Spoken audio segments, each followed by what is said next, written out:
what I thought I would start with was just to read the very beginning of the first chapter, just to give you a flavour of what the book is trying to do and to set the scene really for the rest.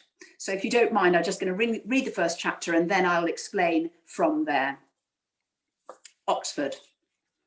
The linen is crisp, the light abundant through high stained glass windows.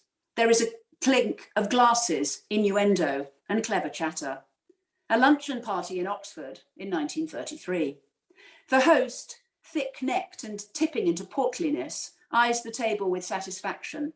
His chosen men, bright young fellows of the college, are acquitting themselves well. The woman on his right, intelligent and bold features, is a superb addition to the group, all the better for not being part of the university. She, for her part, loves a good meal, particularly if served with wine and virility.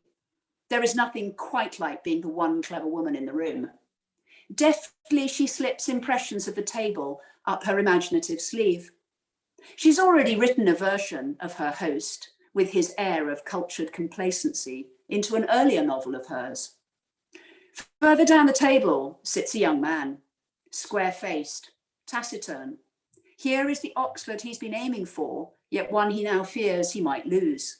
Here too a woman, unlike any he has met, spirited, older, other. It is essential to catch her eye, pique her curiosity, be memorable. This was the start of the affair between the brilliant novelist and short story writer Elizabeth Bowen and my grandfather Humphrey House. A story contained in a box of letters that had for years lain largely forgotten in my Uncle John's attic. A heart left to beat unheard. Opening the cardboard box one afternoon at his house, I was greeted by a chaos of paper of various weights and sizes. Large manila envelopes, the texture of old skin, simply bore the information EB to HH and HH to EB. I took all the letters and sorted them loosely into piles. The letters from Elizabeth to Humphrey sat on one side of the sofa, his to her on the other.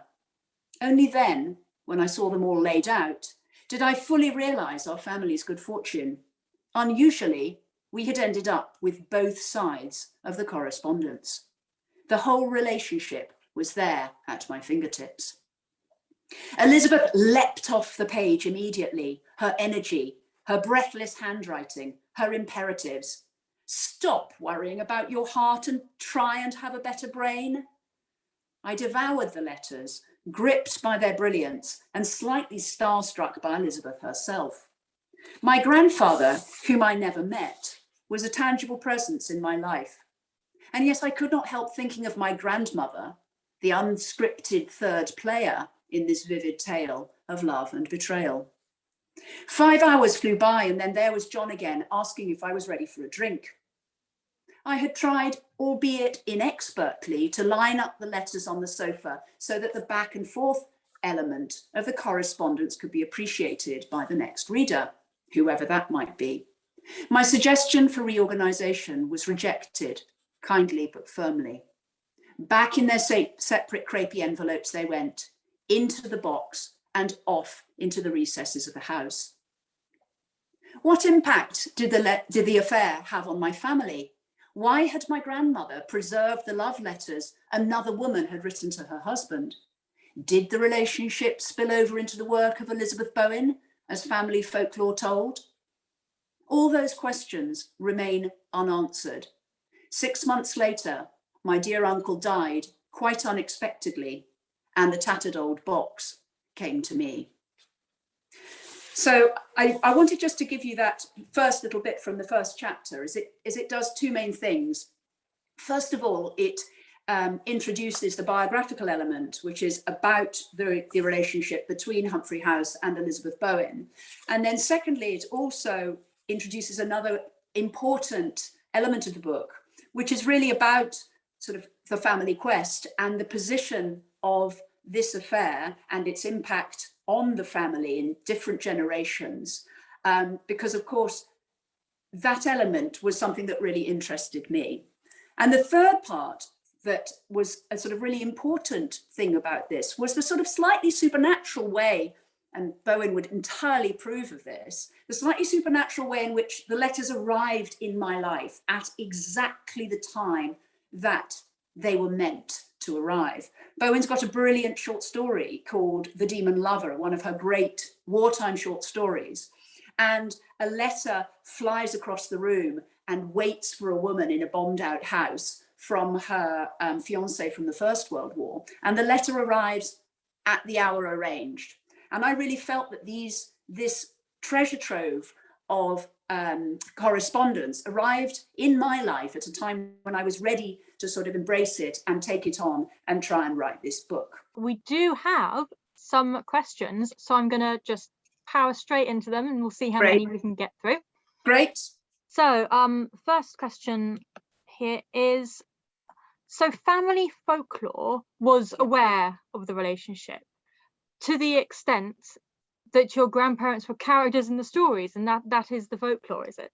That is the folklore. I have a copy of The House in Paris with, I think, my grandmother's writing in it, which says Humphrey House is supposedly based on Max, who is the protagonist. And of course, the parallels in the story are really great because there's this mimsy woman called Naomi who has this sort of longing, desperate longing for Max. And what's interesting is Victoria Glendinning, in her biography of Bowen, says that there are even physical characteristics that Naomi, this pitiful character, and my grandmother share. My grandmother had thyroids, and so she had slightly poppy out eyes. And Bowen characterizes Naomi like that. And in a letter, she said to a friend, I see Naomi and her poppy eyes, I see her all the time. So in a way, it was almost as though Bowen was haunted by this idea of the Naomi Madeline character. So my grandmother sort of believed it. And that, of course, was a story that she told to Victoria Glendinning. So I think that then I have to start questioning it and saying, well, is that true or not? Of course, because Elizabeth was writing the book, Max, because he can't get together with the Elizabeth character, he commits suicide. He just kills himself, which I think is a brilliant literary revenge for somebody who whose love affair with whom you didn't have the most easy love affair. It's a great literary revenge on anybody, I think. Yeah, it is quite the revenge. Yeah. So our next question: who for you is the Shadowy Third? Oh, I want every reader to make their own decision on this one. I stole the title from Bowen, I'm afraid. It's not my title. It's the name of a short story. And the Shadowy Third in the story is the ghost of the first wife of a young couple. And she sort of sits in every room. And I wanted this idea of sort of shadowy presences. But I would really like every reader to make up their own mind, or to be happy with the idea that there isn't necessarily one person. I do think that the book shifts its emphasis, and the light is shone on different people at different points in the book. So one of them is always in the shadows, I think, at a different time. And so you could look at it like that. I mean, who knows? Am I the shadowy fourth? I don't know. I mean, but I'll leave that for the readers to decide.